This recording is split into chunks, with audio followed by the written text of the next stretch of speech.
Good morning and welcome to America's Home Cooking. Now, probably your great-grandmother used to do this. Maybe your grandmother, if she was around and didn't go to work and she stayed around her grandparents a lot, she would have known this trick. Now, this is honey, not sugar, it's honey. As you can see, when it's like this, you will throw it away. You say, I can't use it. It's gone. That's why they put them in plastic containers, because you can't do this trick. That's why I take my honey out of plastic containers and I'll put them in a quart jar, and this is what I'm going to do. The trick to get this honey back to the state it has to be so I can use it.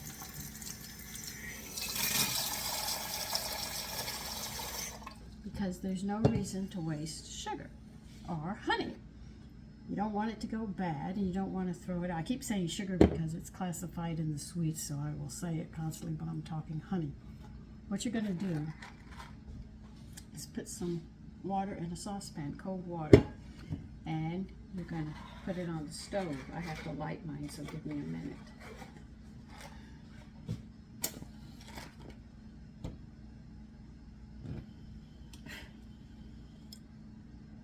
So see how they get you to keep on buying things? They do this.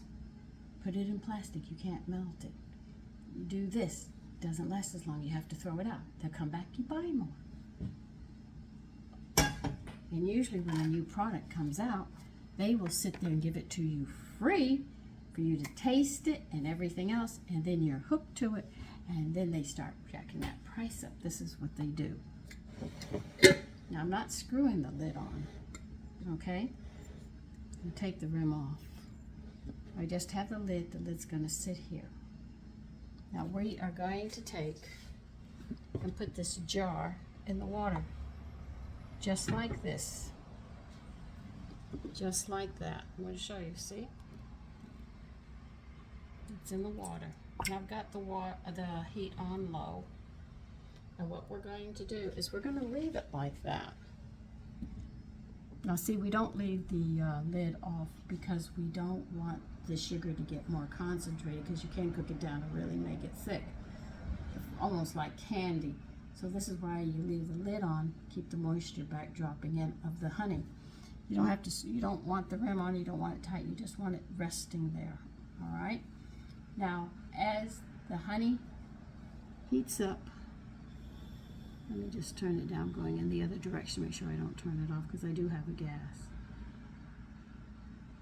On this low flame, I am just going to let it slowly heat that honey up, and it's going to go back to its state, so you'll be able to use it, and then there's no waste on your honey. And I will show you, I don't know how long it's going to take, but this is why they put bottles of honey. They used to have them wide mouth so you could scrape it out and do these things.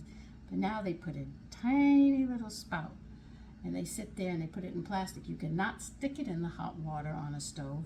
It's plastic. You can't scrape it out because it's a tiny little hole. So as the honey goes, because it's natural, it'll get crystallized. People say, oh, you got to throw it out. You don't have to throw it out if you take it and transfer it into a jar with a lid. Just remember, and if it gets this way, you just sit there and heat it up this way. But I'll show you when I'm done heating it up. Okay, here it is. I took it back into its liquid form, and it's not thicker, it's just melted back. That's how you let's say that's how you save your honey, but you have to get it in a jar. You cannot leave it in the plastic containers they have. Once you open it, it's a countdown before it crystallizes, unless you're going to use the whole thing. And I always buy large honeys. This is why I always put them in my jars, so I can always melt them back into their natural state. So listen, you take care and have a great day.